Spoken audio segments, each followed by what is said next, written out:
এই রান্নাটা আমি হট করেই একদিন করেছিলাম বাড়িতে। আমার হাজব্যান্ড আবদার করেছিল রাতে কিছু করে দাও, কিন্তু ঘরে আমিষ কিছু ছিল না। তো ওকে আমি বললাম ঠিক আছে তাহলে তুমি পনির নিয়ে আসো। তো পনির নিয়ে এসেছিলো, আর আমার ঘরে যা সবজি ছিল সেগুলোকেই আমি কেটে নিয়েছিলাম।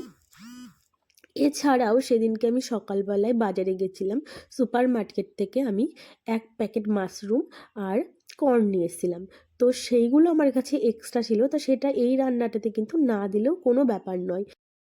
আমার পার্সোনালি কোনো ভাজা মানে খুব একটা কাঁচা অবস্থায় ঠিক ভালো লাগে না, তাই আমি একটু বেশি ভাজি। আর এখানে বলা হয়নি, আমি কিন্তু এখানে সয়াবিন অ্যাড করেছিলাম। বিশ্বাস করো, সয়াবিনটাকে একটু বেশি করে ভেজে নিলে না খুব টেস্ট হয়। আর আমি একটু এখানে বাটার অ্যাড করছি, আর এখানে কাসুরি মেথি আমি দিয়েছি।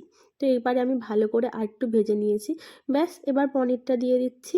এবার পনির দিয়ে একটু নাড়াচাড়া করার পরেই আমি কিন্তু রাইসটা দিয়ে দেবো।